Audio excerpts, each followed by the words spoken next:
Stanza 1. The Sea's Eye. The lighthouse was not a building. It was an eye. A pale, unwavering gaze fixed on the black Atlantic, watching waves that never tired, storms that never apologized.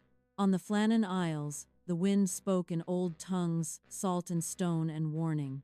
And every night, the light turned and turned, as if searching for something the sea refused to surrender. Stanza 2.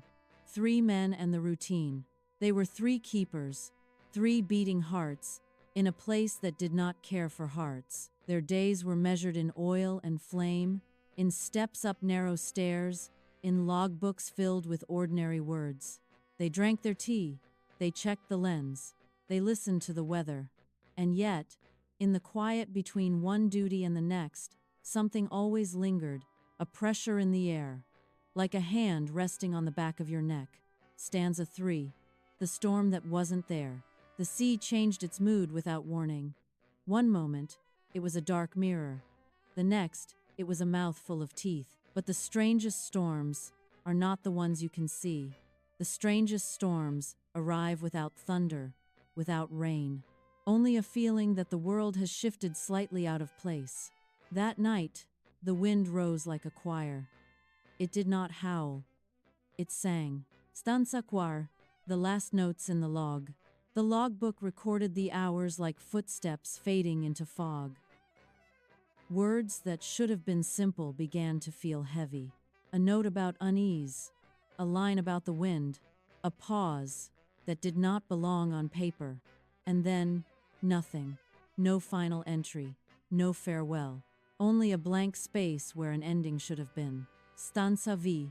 The arrival. When relief finally came, the island did not welcome them. It stood silent, as if holding its breath. The lighthouse was locked. The light was out. Inside, the rooms were strangely tidy, as if the men had stepped away for a moment and never returned. A chair sat slightly turned. A coat was left behind. The kind of things people forget when they plan to come back. Stanza 6. The table. The table was set. Not for a feast, just a simple meal, a small comfort against the cold. There were signs of life paused mid-breath, a cup, a plate, a sense that time had been interrupted, not finished. And in that interruption, fear moved like a shadow. Stanza 7. The door and the steps. Outside, the sea stairs were wet, slick with spray. The railings bore the scratches of storms that clawed at stone. The outer gate looked as though it had been forced, not by human hands, but by something stronger, something impatient. There were no bodies, no footprints that made sense, only the ocean, endlessly rewriting the shore. Stanza 8. The light that kept shining. They said the lamp could not survive without a keeper. They said the mechanism needed hands, oil, attention.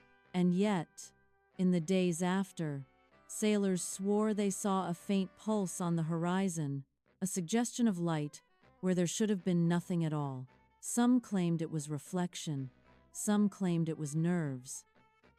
But the sea has a way of making liars out of confident men. Stanza 9. What the sea takes. The island kept no graves. The sea offered no confession. It simply continued wave after wave, as if swallowing 3 names was no more difficult than swallowing the sun. And still, the lighthouse stands in memory like a warning that some places do not merely isolate you, they listen to you and decide whether you will be allowed to leave. Stanza X. The final whisper. If you ever find yourself near a lonely coast and you see a light turning where no one should be, do not stare too long, because sometimes the lighthouse is not guiding ships. Sometimes it is calling, and when it calls, the sea answers.